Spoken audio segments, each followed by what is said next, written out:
For today, opinion is divided over the shooting of a Hong Kong protester. The plans for the Tuas Port to be the world's largest automated terminal by 2040. And a Straits Times special launching tomorrow, photo exhibitions featuring the best in news photography. Good evening and welcome to The Big Story. I'm Dylan Ang, coming to you live from the Straits Times newsroom. Now let's start with Hong Kong, where the violence appears to be getting worse. The first Hong Kong protester shot during months of unrest has been charged by police. The 18-year-old student was charged for rioting and assaulting a police officer amid widespread protests and violent clashes on Tuesday. Today, though, many people are asking whether the shooting was justifiable or not. Some say it has been a long time coming, and others call it a clear sign of excessive force by police. Now, here to tell us more about the mood on the ground, we have regional correspondent Elizabeth Law, who is joining us live from Hong Kong via Skype. Hi, Liz. Hi Dylan. Hi, Liz. Are you calling us from a cafe? I am at a cafe in Wan Chai because apparently there's better internet here than my hotel room, which is a little pokey. Anyway, so yes, back to what we were talking about.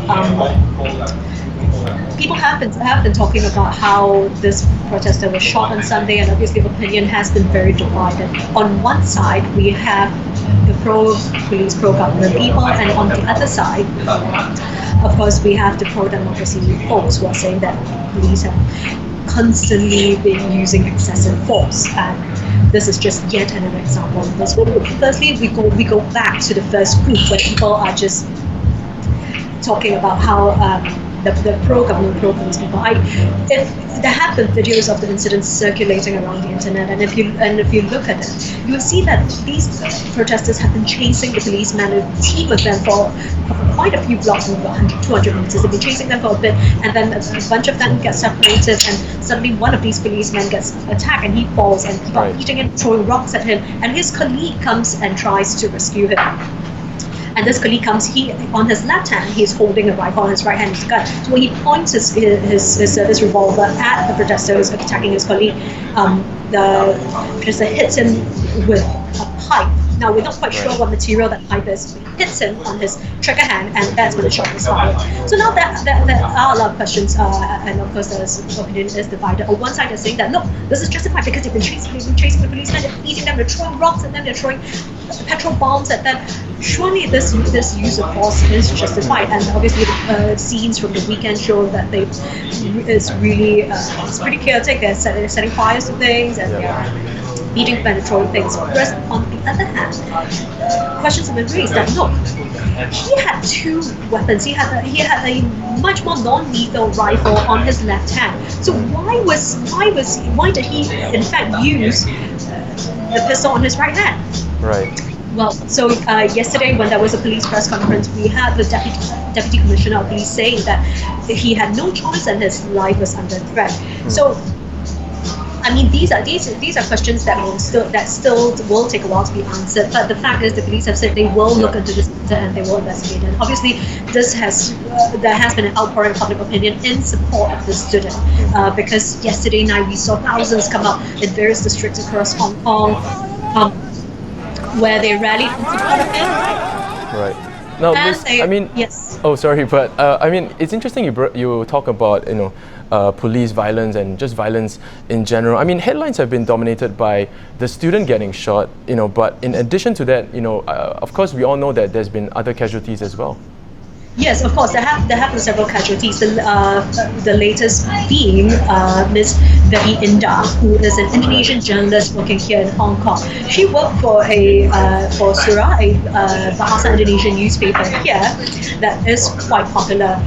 So she was live streamed. So the latest is that she is going to go lose her sight in her right eye. She will go blind in her right eye because of getting hit by a rubber bullet from the police. So what happened was that she was live streaming from a bridge in Wan Chai, not too far from here where I am actually. And as you can see from the scene here, and she's live streaming when a rubber bullet hits her. So what we know is that she was hit in the face, and because of that she will go blind in her right eye. Her left eye, we're not sure of the damage yet, but she had to have stitches around it. I mean, I think it's a really volatile situation on the ground. It looks like she was well protected, but still, she got injured. Have you yourself been taking any safety precautions? Yes, well, I think you have seen pictures, and we have been sending back pictures that all of us have at all times dressed in vests that say the word press. Now, not that well. I've got a helmet here as well, and I also have a full face gas mask in case of tear gas. And we used to have goggles, which Miss Debbie was wearing, but ever since we have got these full face masks, it just didn't seem sensible to wear goggles on top of the mask.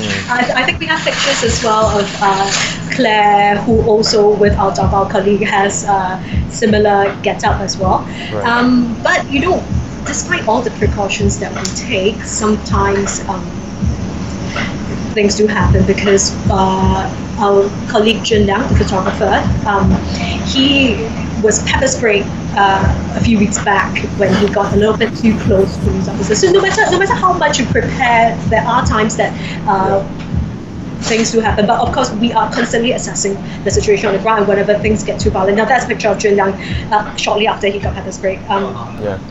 But we are constantly assessing the situation, and when you sense that things are getting violent, we always pull ourselves out of the situation because there is no story in the world that is worth it. And I suppose, as I tell our bosses at the Straits Times, maybe I'm very good at dodging projectiles because I've been dodging work all this while.